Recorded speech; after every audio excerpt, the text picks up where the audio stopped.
예, 오늘 묵시록의 여인편은 진짜로 엑기스죠. 이 부분은 읽고 또 읽어도 더 감동이 되는 그런 부분인 것 같습니다. 나눔하도록 합시다. 요한묵시록 12장 1절에서 12절 내용을 읽었는데 참된 신심이 다 이것을 해석하는 내용이에요.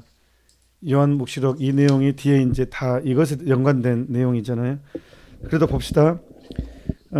여기서 머리에 12개의 별로 된 관을 쓴 여인 나오는데 12개의 별로 된 관은 우리가 딱 성서를 읽는 사람이라면 느낌이 12지파, 12사도 뭐 그런 느낌이 있잖아요. 그래서 교회를 상징하죠. 일단 교회를 상징하겠고, 그 다음에 관을 쓴 여인, 이 여인은 대체 보통 성모님, 단순하게 성모님 생각할 수가 있어요. 그런데 자, 이거를 요한묵시록은 누가 썼어요? 요한이 썼단 말이에요. 근데 이미 요한은 누구랑 살고 있어요? 지금 성모님과 30년간을 살았단 말이에요. 성모님과 살고 있어요. 그러니까 이 요한이 성모님과 살면서 이 얼마나 많은 기도를 같이 했겠어요. 성모님과 함께. 그러면서 요한이 성모님을 통해서 엄청나게 깊게 체험한 것이 굉장히 많을 거예요. 요한은. 근데 여기서 그래서 여인이라는 것은 성모님을 표현한 것도 있지만 이중적인 의미가 있어요. 뭐냐 그러면 갈라디아서 4장 26절에 보면 바오로 사도가 이 예루살렘을 뭐라고 표현하냐 그러면 우리의 어머니, 여인 그렇게 표현하거든요. 자유이면서 우리의 어머니. 그러니까 당시에 요한이 살았던 시대에 사람들 사이에서 이 어머니, 여인, 여자 이 표현은 예루살렘을 두고 하는 말도 됐거든요. 예. 그렇기 때문에 이 요한은 성모님과 함께 살면서 이 성모님이 바로 교회임을 또 깊이 체험했었어요. 예. 분명히 성모님과 함께 기도하면서 이 성모님이 온전히 이 교회의 원형임을 체험했어. 그러니까 이 요한묵시록이 이중적인 의미가 있는 거예요. 자, 그거를 제가 풀어 봅시다. 자, 그 여인은 아기를 베고 있었는데 그 여인은 항상 두 가지를 생각해야 돼요. 교회를 상징하고 되고 우리 지금 이 교회와 성모님, 해산의 진통과 괴로움으로 울부짖고 있었다. 자, 이거는 성모님이 아니죠. 왜냐하면 성모님은 원죄 없이 예수님이 잉태했고 하느님이기 때문에 또 원죄 없이 잉태되신 분이기 때문에 해산에 진통이 없어요. 이 고통은 죄의 결과거든요. 그것은 뭐냐 그러면 또한 우리 교회의 영적인 투쟁, 이 영적인 성장에 대한 것이 또한 포함됩니다. 이 영혼의 영적인 성장, 이렇게 교회의 자녀로 세례받고 이렇게 세례받고 투쟁하는 과정, 하느님의 사람으로 탄생하는 과정, 이것에 대한 교회의 영적인 투쟁도 이렇게 포함되어 있습니다. 그 다음에 이제 쭉쭉쭉 내려갑니다. 이제 그리고 쭉 중간에 보면 여인은 광야로 달아났습니다. 자, 여인은 광야로 달아났습니다. 여기서 여인은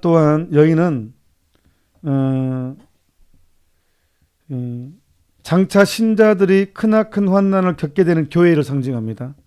적으십시오. 여기서 여인은 줄표해가지고 장차 신자들이 크나큰 환난을 겪게 되는 교회, 곧 박해받는 교회를 상징한다.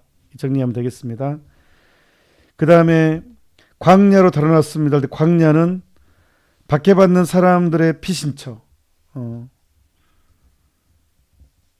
박해받는 사람들의 피신처가 되겠습니다. 광야는.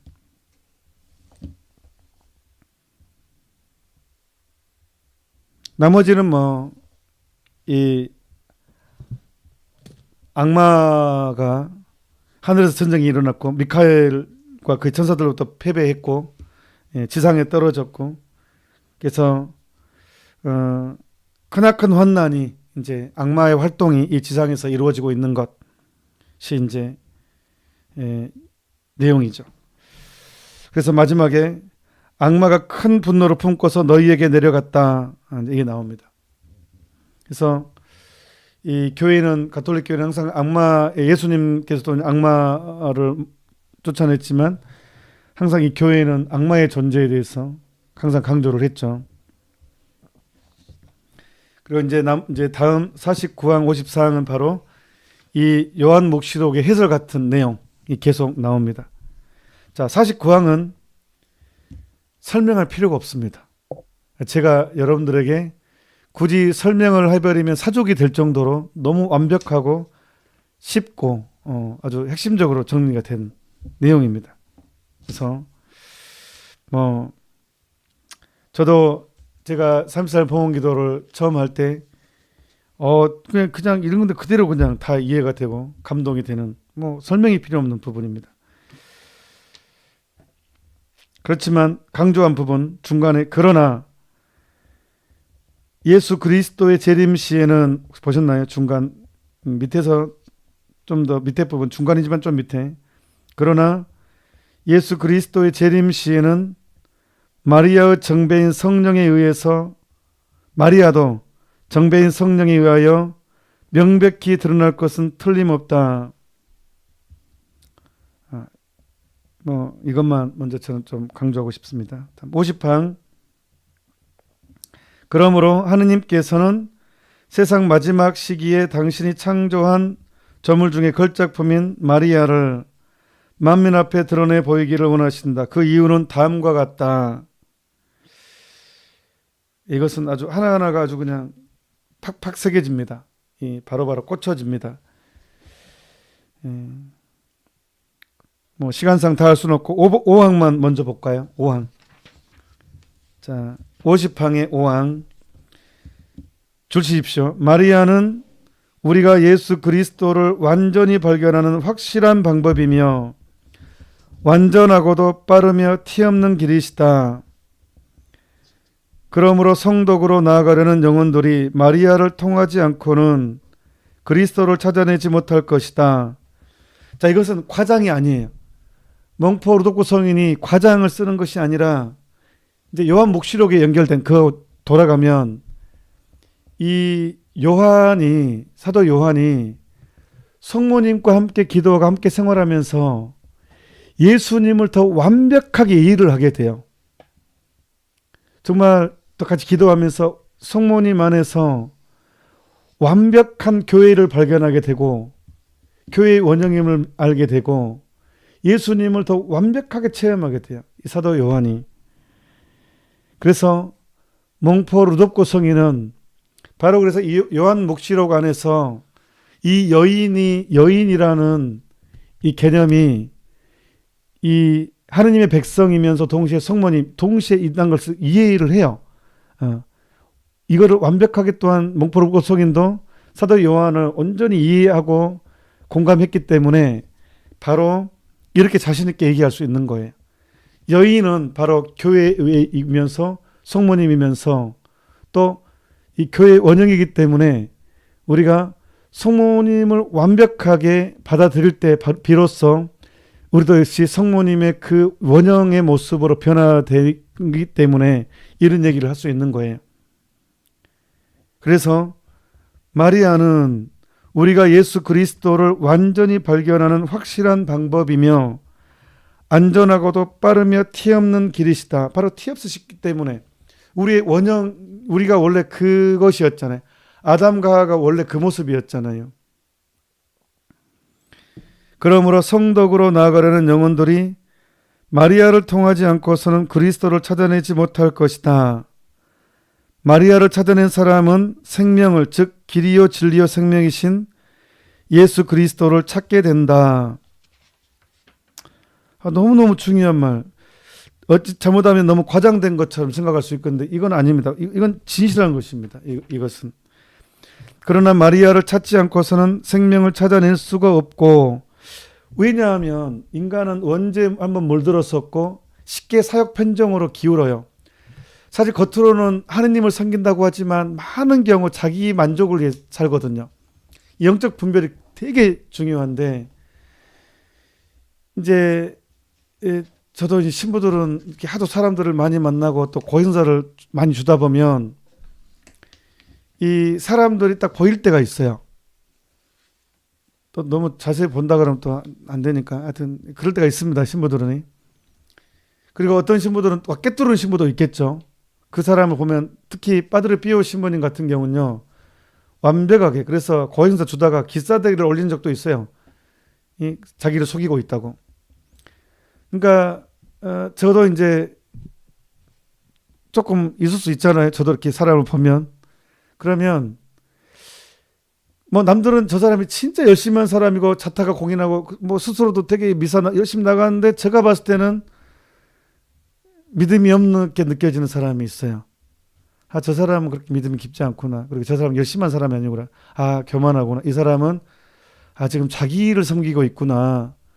이게 되게 객관적으로 진짜 열심히 한 사람이에요.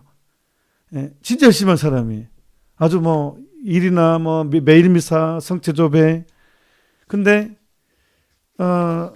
죄송한데 제가 봤을 때는 이 사람은 자기 만족에 빠져 있구나. 이게 느껴질 때가 있다니까요. 근데 또 쉽게 말하면 또 전 죽으니까 말을 못하고 저 속으로만. 그러니까 이게 인간은 그래서 이 분별이 얼마나 큰지 몰라요. 근데 많은 경우에 열심함을 하느님께 대한 충성으로 생각하는 경우 되게 많은데 사실 자세히 분석하다 보면 결국 자기 만족을 추구하는 경우. 그래서 사랑하다의 반대말은 이용하다. 하느님을 이용하는 그런 경우 되게 많죠. 이렇게. 그래서 뭐 사람들도 비아냥 듣기도 하고 주식회사 예수라는 단어도 듣기도 하고 막 열심히 했는데 결국은 자기 입속을 챙기는. 그래서 회칠한 무덤, 뭐 바리사이, 뭐 이중인격, 뭐 이런 단어가 나오는 것이죠. 위선자라는 단어가 나온 것이죠. 그래서 이 성모님이 그래서 그걸 확실하게 티 없으신 깨끗하신 분, 성모님은 확실하게 이거에 대한 분별을 주시죠. 하얀 옷에는 조금만 티가 묻어도 드러나잖아요. 그래서 마리아를 찾지 않고서는 생명을 찾아낼 수가 없고 그분을 알지 못하고는 생명이신 예수님을 찾을 수가 없다. 이게 저는 그 뜻입니다. 이게 정말 그 뜻입니다. 왜냐하면 알지 못하는 물건은 찾지도 않고 가지고 싶지도 않기 때문이다. 정말 기가 막힌 표현입니다. 성모님을 온전히 받아들였을 때 이제 그것이 보석들이 보이기 때문에 찾게 되는 것이고 알기 때문에.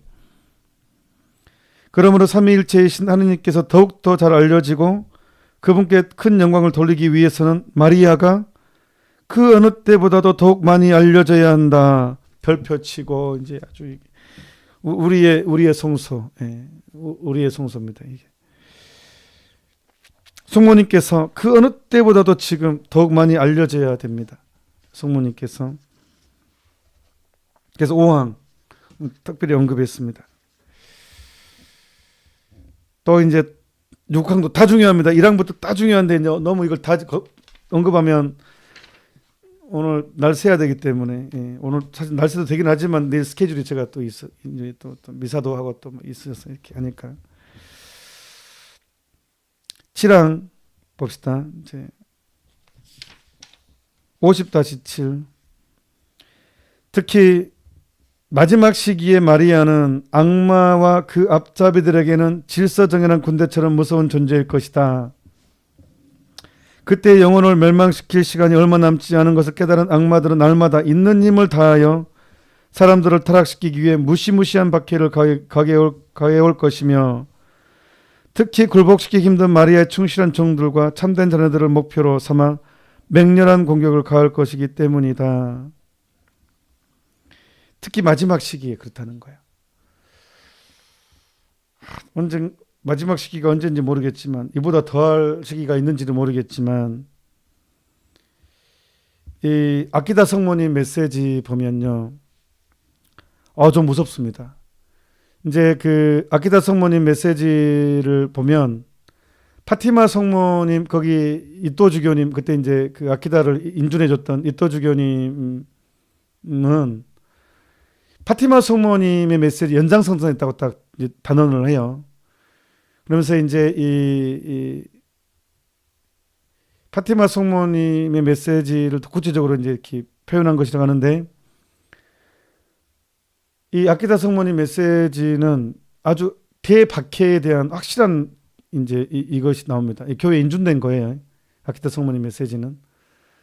여기는 이제 바로 아주 이 성모님께 봉헌된 사람들의 특히 사제나 그 봉헌된 사람들이 받게 되는 이 모욕과 시련에 대해서 아주 구체적으로 제시를 합니다.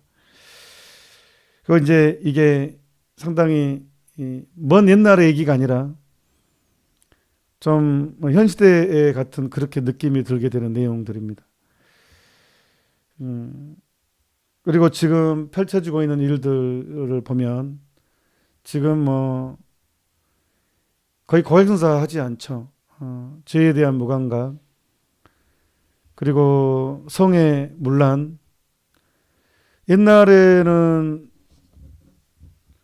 이 남녀 간에 이렇게 연애할 때도 혼전 순결이라든가 뭐 그런 성의 어떤 이 정결에 대한 가치가 굉장히 중요했는데 지금은 거의 사라졌다고 해도 과언이 아닐 정도로 지금 뭐 그냥 잠자리 갖는 것은 하나의 게임처럼, 그리고 우리 학교에서 이렇게 배우지 못해요. 그냥 그러다 보니까 사랑하면 그냥 잠자리는 너무 당연한 것으로 이미 그냥 즐기는 게임처럼 취급돼 버리고, 그러니까 이제 결혼이 무너지게 되죠.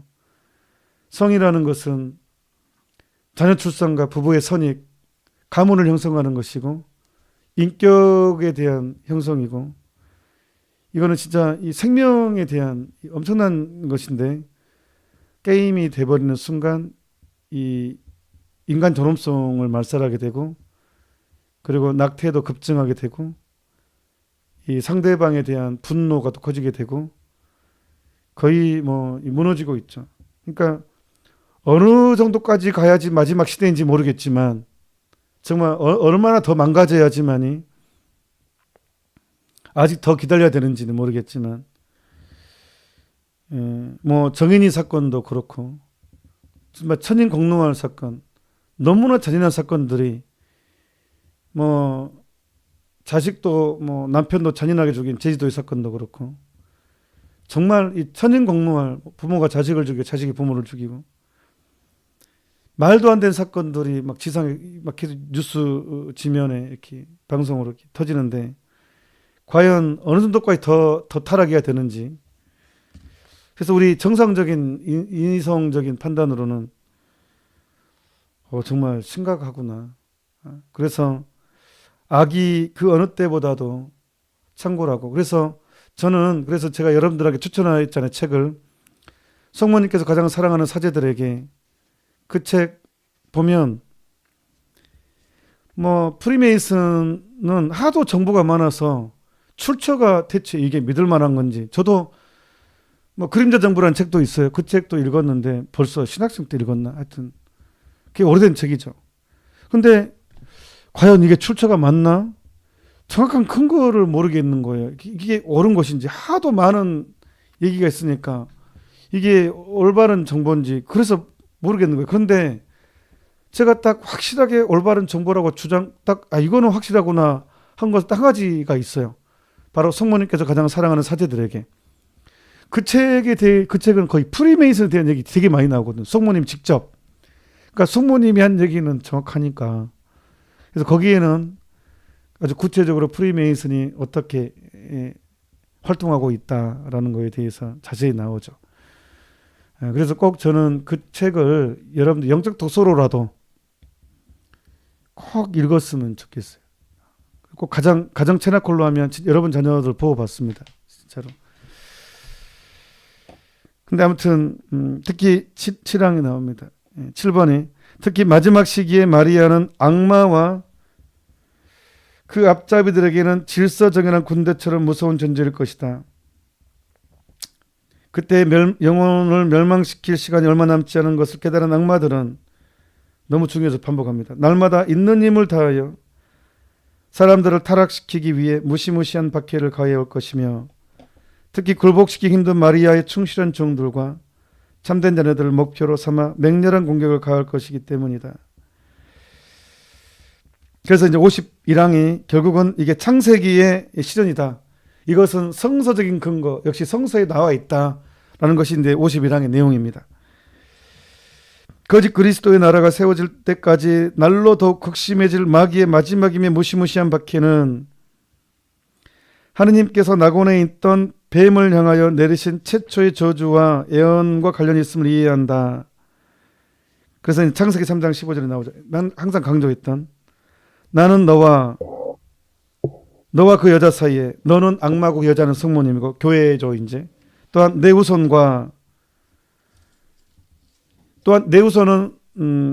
악마의 자식들이고 여자의 후손은 예수님이기도 하고 또한 교회를 상징하기도 하고 하느님 백성이고 적개심을 일으키니 이미 원수 관계라는 거예요. 원수는 화해할 수가 없죠. 예. 일으키니 여자의 후손은 너의 머리에 상처를 입히고 예수님과 교회를 상징합니다. 여자는 이미 교회를 상징해요. 그러니까 예수님과 성모님 교회 다 상징합니다. 여자는 여기서 너의 머리에 상처를 입히고 너는 그의 발꿈치에 상처를 입히리라. 이 발꿈치는 몸에 살짝이잖아요. 살짝. 예. 발꿈치 조금, 뒤꿈치 조금. 예.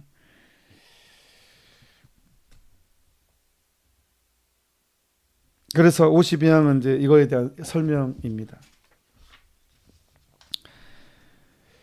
자, 52항 그래도 위에 부분 마리아는 줄치십시다. 하느님께서 악마들에게 맺어준 가장 무서운 원수이시다. 마리아는 하느님께서 악마들에게 맺어준 가장 무서운 원수이시다. 그러니까 우리가 봉헌식 때 스카프라를 착용하는 거예요. 성모님께 봉헌은 악마로부터의 보호를 상징합니다.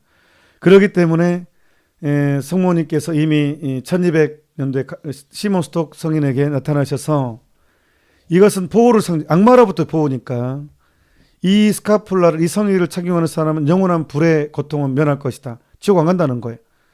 이 성모님이 오시기 때문에. 이게 그래서 봉헌의 상징입니다. 그래서 스카플라가 중요해요. 그래서 이제 봉헌식 때 스카프를 착용하는 것이고.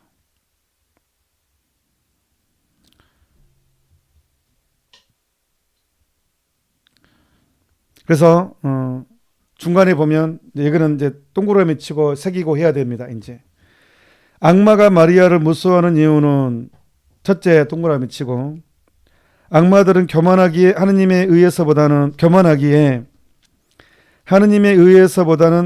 하느님의 보잘것없고 비천한 여종 마리아에 의해 패배당하고 벌받는 것을 더욱 분하게 여기고 더 큰 수치심도 분하고 여기고 마리아의 겸손이 하느님의 능력보다도 그에게 더 큰 수치심을 주기 때문이다. 그러니까 악마가 어쩌면 하느님보다는 마리아를 더 무서워하는 이유는 능력 때문이 아니라 수치심 때문에, 굴욕과 수치심 때문에. 악마가 하느님한테 깨진 것은 당연하죠. 하느님은 전능하신 분이시고 악마는 피조물인데. 근데 똑같은 피조물의 성모님은 완전한 겸손, 순종 때문에 이 패배가 훨씬 수치스럽고 이 분하게 여겨지고도 굴욕적으로 느껴지기 때문에 이 성모님이 악마를 훨씬 무서워한다는, 아주 무섭게 여긴다는 거예요. 두 번째는 하느님께서는 마리아에게 악마를 쳐이기는 크나큰 능력을 주셨기 때문이다. 이미 창세기 3장 15절에 나는 너를 여자의 원수가 되게 하리라. 이미 그렇게 딱 능력을 주셨으나요. 그래서 악마들이 마귀 들린 사람들의 입을 통하여 가끔 본의 아닌 진심을 고백하는 것을 볼 수 있는데 어저께 제가 말씀드렸죠. 구마할 때 이렇게 그것을 얘기할 때가 있습니다. 자, 53항 여기도 완전 중요합니다. 루치펠이 교만으로 잃었던 것을 마리아는 겸손으로 회복하였고 하와가 하느님께 대한 불순명으로 지옥에 떨어뜨려 잃어버린 것을 마리아는 순명으로서 구원하였다 하셨다. 기가 막힙니다.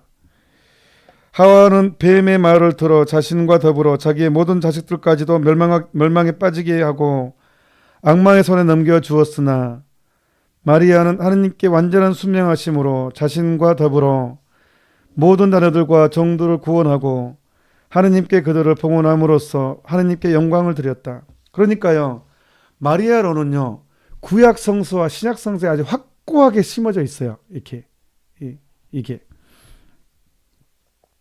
54항 하느님께서는 마리아와 악마 사이에 뿐 아니라 마리아의 자녀들과 악마들 자식들 사이에도 원수 관계를 맺어주셨다. 자, 우리들 얘기 아닙니까? 이것은 우리들 얘기입니다. 즉 하느님께서는 마리아를 섬기는 자녀들을 한편으로 마귀의 자식들과 종들을 다른 편으로 하여 이들 사이에 원수 관계를 맺어주셔서 적대심과 방광과 은밀한 증오심을 심어주셨다. 은밀한 증오심을 심었다. 그래서요, 성모신심 가진 사람이 환영을 못 받습니다. 레지오와 마리아나 그런 데서만 환영을 받지, 일반적인 지식인들 사이에서는 소위 지식인이라고 지식인이라고 자처하는 그 무리에서는 마리아 신심은 완전히 조금 시대 뒤떨어지고 조금 비논리적인 것 같고 조금 하여튼 뭐가 덜 떨어진 것처럼 취급되는 좀 하여튼 그렇게 취급되죠. 실제로.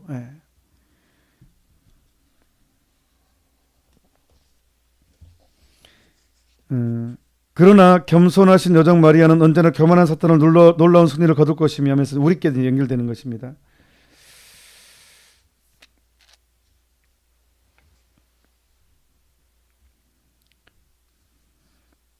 그래서 마리아의 종들은 세상 사람들이 볼 때 너무나 비천하고 초라하여 다른 지체에 비해 발꿈치가 그런 것처럼 모든 사람들로부터 천대당하고 밑부분입니다. 이거는 우리에 해당되는 것이기 때문에 실제적인 삶에 해당되기 때문에 굉장히 언급을 안 할 수가 없습니다. 다른 지체에 비해 발꿈치가 그런 것처럼 모든 사람들로부터 천대당하고 경멸당하며 짓밟히고 박해를 받을 것이다. 별표 칩시다. 그래놓고